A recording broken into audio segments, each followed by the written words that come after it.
Assalamualaikum warahmatullahi ta'ala wabarakatuh. Waalaikumsalam. Ang tanong ko lang kasi, Ustaz, yung yung minsan nagbabasa kami ng Quran ng Ramadan, hindi ko naubos. Ay, hindi mo natatapos? Hindi ko natatapos. Okay. Minsan kalahati lang. Okay. Tapos, pwede ba yun? Kasi minsan naman, binabalik ko. Okay.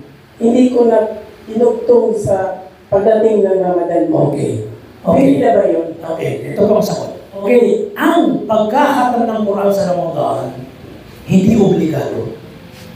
Hindi wala dapat makatam ang Quran pag hindi mo nakatam, baliwala. No, hindi gano'n. Walang kautusan na dapat makatam ang Quran. Pero mainam, afdal, mainam. Pero yung i-mandatory natin, wala yatang batayan na ganyan. Okay? Kaya doon sa kasagutan doon sa tanong ni Babu, ni Kaka, walang problema yung sa ako na nakaya mo. Okay? Kaya nasabi ko, kung ikatam mo ang Quran, alhamdulillah. Yun ang hangarin mo, inshallah ikakatam ang Quran. Hati-hati ko, bawat araw, ano ba yung Ustad, yung pag-compute ng pages, dapat makatam ang Quran sa bawat araw, ilang pages mababasa? Ano yung Ustad? Nama 4, hindi 4, parang 10 yata, o 10 pages o 12, 16. Basta i-compute nyo lang.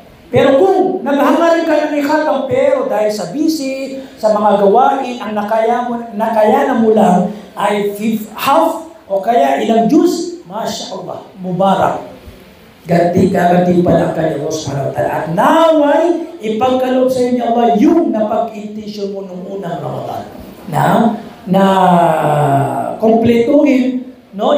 Ikatam ang Quran, pero dahil sa ilang rason, kadahilanan, nakatanggap-tanggap, ay hindi mo na kompleto, nabanggitan sa hadith, na minsan kung may mga ini-intention ka at na hindi mo nagawa dahil sa mga ilang mga rason, inshallah tayo ipagkakaloob sa inyo Allah.